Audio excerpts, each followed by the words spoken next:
Преди да започнете, измерете дебелината, ширината и височината на стената, на която ще се монтира вратата, в 3 различни точки. Подгответе се за монтажа, като вземете предвид максималните стойности от тези измервания.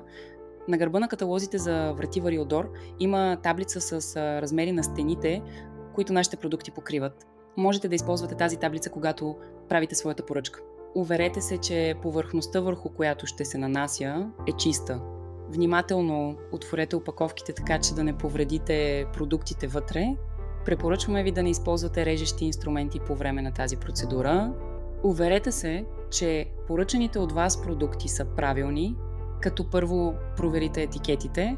Проверете дали размерите и цветовете на лицевата част са подходящи за вашите нужди и се уверете, че няма никакъв проблем с продукта, като повреда или счупване. С помощта на Аглорез отбележете местата, където рамките ще бъдат срязани според взетите от вас размери на стената. Препоръчителният луфт за крилото на вратата е 15 мм. Спрямо този размер можете да определите желания размер на вратата.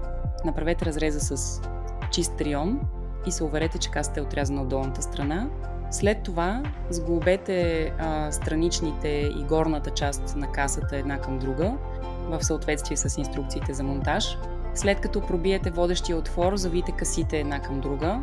При сглобяването трябва да се уверите, че страничната каса и горната част са напълно подравнени и няма празнини между тях. За да измерите, наложете первазите към касата и с помощта на Аглорез определете къде да режете, след което извършете рязането. Изрежете частта от первазите, която съответства на горната част и влиза в канала на касата, колкото е ширината на горната част. След като поставите первазите към касата на вратата, преминете към поставянето на касата в отвора на стената. Уверете се, че няма празнина между первазите и стената.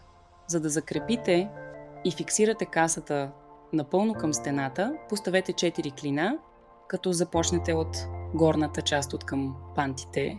Клиновете, които използвате, не трябва да са по-дълги от ширината на касата, тъй като това може да попречи на правилното поставяне на первазите. След като проверите дали вратата е нивелирана с помощта на нивелир, закрепете пантите към касата с късите винтове от комплекта, като щифта трябва да сочи нагоре. Поставете силиконовата подложка за насрещника, гнездото на насрещника, а след това и самия насрещник върху нея. След като го завиете, проверете гладкостта с ръка.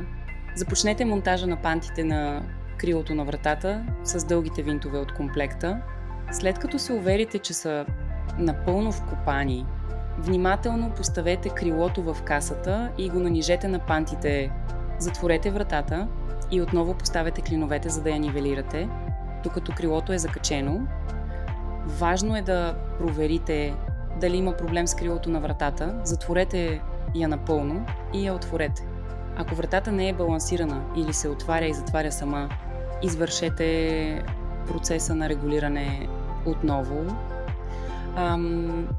След това преминете към процедурата по монтаж на бравата. Проверете с помощта на клин дали бравата е напълно легнала в гнездото.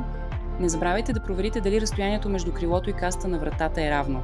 Този луфт трябва да бъде максимум 3 мм отляво и отдясно.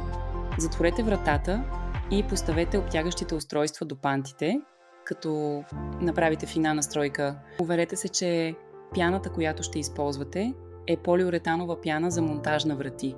След като я разклатите добре, първо напръскайте в горните ъгли на касата максимум 20 на 20 см под формата на буквата Г. Напръскайте около 8-10 см пяна на местата, където има регулируеми обтягащи устройства и изчакайте да изсъхне.